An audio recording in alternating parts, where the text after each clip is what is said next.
and that njobwira ko Imana kuzi mu byiyumviro byayo urimo nta mpamvu ihari rero yo kwiganyira nta gituma cyo kurira. Ego wiyumva cyangwa igukikuje bikumvisha ko wibagiwe, bikumvisha ko ibyo byarangiye, ariko nje kukubwira ko Imana yoyo ikigufise ku mugambi kandi ubutabazi nibuzanye uburyo utari witeze. Ijambo ry'Imana mu gitabo cya 2 cya Samweli cecenda ku murongo wa 4 gushaka 11 yatubwira ngo itubwira inkuru y'umuntu bita Mefibosheti.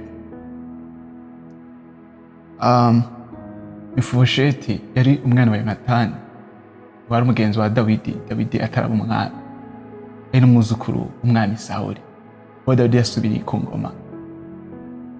Mefibosheti yari yibagiwe, yari ahantu bitubwira ngo yaba ahantu kwa Maziri Irodebari.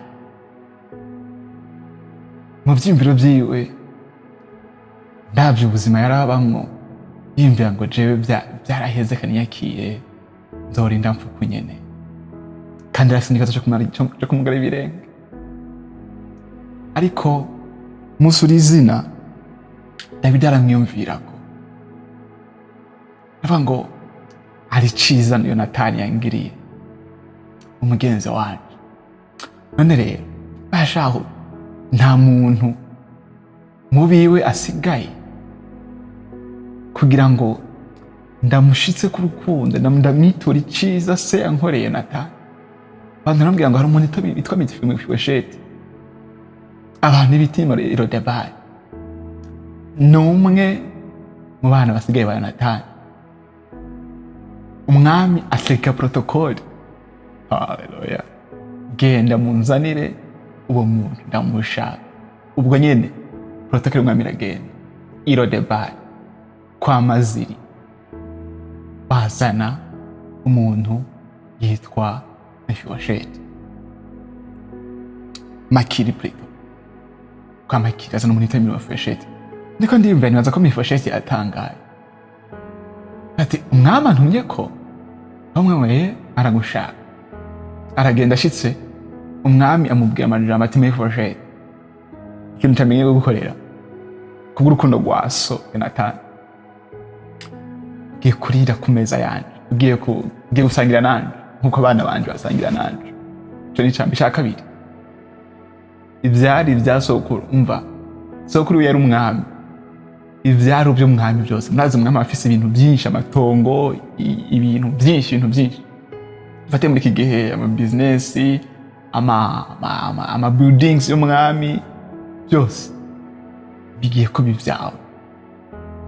Acategeka umukozi yarwa Yonatani kwa Ziba, amutegeka ngo umukozi Ziba yari afise abahungu 10 n'abakozi biwe, abantu biwe abakozi biwe 25. Abategeka kurima iyo mirima ayo matongo yari umwami Sawuli, kandi bategeka ko umwimbu wose bazowuzanira Mefibosheti. Mefibosheti ngo afisaga ngo kamwe, aca arimugwa ava Irodebari aja ku Yerusalemu. Ijambo ry'Imana rirangiza ritubwira ku murongo wa 11 yuko yama asangira n'umwami nk'umwe mu bahungu biwe. Aho kandi ngo yaramugaye ibirenge, Yesu ngo yaramugaye ibirenge byose. Mefibosheti histoire yiwe irahindutse. Mwene data, amajambo y'Imana tubwira iki? Amajambo y'Imana twibutsa iki? Amajambo y'Imana aturemesha, atwereka ko atahantu Imana itokura umuntu, atwereka ko atahantu Imana itoshitse umuntu. Imana ari ibintu ikora mu byimviro by'umuntu birenze gutahura. Imana yije gutabara, hari igihe ibliza protocol ikoresha abantu utariyumvira ko yokoresha. Mefiboshethi yibajije jewe ndiki kugira ngo yabajije umwami jewe ndiki ga mwami ndiki kugira ngo nyumviriye ko gutya ndiki kugira ngo nkorere imeze gutya. Ariko Imana yari yadasize ngo uyu munsi ngiye guhindura ubuzima bwa Mefiboshethi, ngiye guhindura location ya Mefiboshethi aba. Nizi Imana igiye gukora ku buzima bwawe mwene data, mu vyimviro vyayo urimo. Aho hantu harubaye yari hasi, ntabwo bakingendera, abantu bose bari barampevye, amakontakti ya kana n'imfisa ntibari bakindondera, aho mpombeye bace banyibagira, aho ubuzima bihindukiriye bace banyibagira, aho papapfiriye bace. Umva, n'abantu babigenje gutyo. Ariko Imana irazi location yawe, irazi adresse yawe, iyizi neza gose, kandi igiye kurungika protocol nk'iyo yarungise kuri Mefiboshethi, ize nawe igukura kwa ikure muri situation, igiye gusengana nawe. Ariko igiye gusengana nawe mfise umunezero mwinshi, igiye gusengana nawe nshima Imana cane kubera ko ivyo Imana igiye gukorera igiye gutangaza. Sinzi Dawidi Imana igiye guhagurutsa, sinzi Dawidi Imana igiye gutuma, sinzi Ziba Imana igiye kubwira ngo genda ukore ibinaka n'ibinaka kubwa Mefiboshethi. Ariko ndazi yuko Imana ari ikintu igiye gukora, igiye kugukura aho wari uri, igiye kukuduza gushira ahandi hantu, igiye guca kanzo, igiye gukora ikindi kintu utari witeze, utari bwigere ubona. Kandi n'abazocumva n'abazobibona bazavuga ngo iyi ni Imana ikoze. Hari ibintu Imana ikora, abantu bagashaka kashe, abami gashaka kashe, bakavuga ngo iyi ni Imana, iyi ni Imana ikoze. Tugiye gusenga, ariko ngiye gusenga nezerewe, ngiye gusenga nishimye kubera ko Imana iguhindurira ubuzima. Ngiye gusema ngashima Imana kubera ko Imana iguhindurira ubuzima.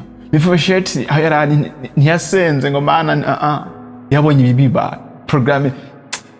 Ijambo riryohera riri mu Musiguzi 3:11 bivuga ngo il fait toutes choses bonnes à son temps.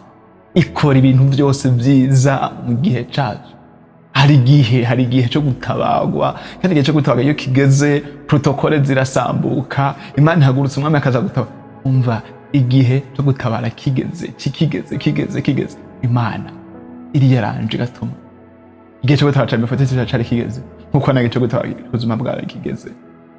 Mwene data, igihe cyo gutabara kirageze, kandi Imana igiye gucana utari witeze. Ndiko ndasengera amajambo nasenze Imana, mvuga ngo Mana, umuntu wese azokumva rino sengesho, umuntu wese azokumva aya majambo, niba ari imyaka 50 iri imbere, imyaka 10 iri imbere, igihe cyose guhera uyu munsi azabone ubutabazi bwawe mu buryo atari yiteze. Nabisenganye umunezero mu mutima. Mwene dusengane, aho ngiye gusenga nshima Imana, kandi ndaza gusenga Imana mpagurutsa Dawidi ngo aze agutabare aho uri. Data, mu izina rya Yesu Kristo, ndagushimiye kubw'ineza yawe. Muri ibyo yarembye ngo uri Imana y'akandi karyo, uri Imana ihindura ibihe. Ndaremba mu byimviro by'Imana, ari indirimbo kuremesha umutima urushe, umutima wihebuye. Aho mu byimviro by'Imana ego urimo. Ndagushimira ko mwene data yari yarihebuye, yari yarataye ibyizigiro. Ndagushima ko umwiyumviriye ko, ndagushimira ko ugiye kumwereka ko umuzi, ndagushimiye ko umutumye ko protokole yawe nk'iyo watumye kuri Mefiboshethi, mu munsi umwe agahindurirwa ubuzima, mu munsi umwe akagarurirwa ibyari byaranyazwe, mu munsi umwe akaronka abakozi akoresha, mu munsi umwe ubuzima bugahinduka, akava ahantu muri banyarucari akaza kwicarana n'umwami. Ndagushimiye kw'ivyo avyigikorera no mwene data. Mwene data yarihebuye, yari yarakumiriwe. Ndagushimiye kumugarukanye mu bandi, ndetse si mu bandi gusa, umushize ahantu abantu bose bamureba bagatangara. ndagushimiye ndasenze kugira ngo Dawidi ajejwe gutabara no mwene data amusange ahari. Dawidi ndabujije amahoro, ndabujije amahoro Dawidi, ndabujije amahoro Dawidi, ndabujije amahoro Dawidi, ndabujije amahoro Dawidi. Dawidi afise ibitabara mwene data, Dawidi afise ibihindura izina rya mwene data, Dawidi afise ibyo mwene data akeneye kugira ngo ahindure ubuzima. Ndasenze Dawidi ndamubuza amahoro, agende atabare mwene data. Haleluya, amen. Ndagushima mwami, ndagushimiye kuko duhagurukije, ndagushimiye kuko duhagurukije, ndagushimiye umukuye, ndagushimiye ibyo ukoze mu izina rya Yesu, amen. Mwene data, Imana iguhezagire, ariko Imana irakuzi kandi igiye kwikwereka mu buryo butangaje. Gira ivyizigiro, ureme, wirindire, wihanganye, kanya gatoya ubuzima bwe guhinduka. Yesu aguhezagire.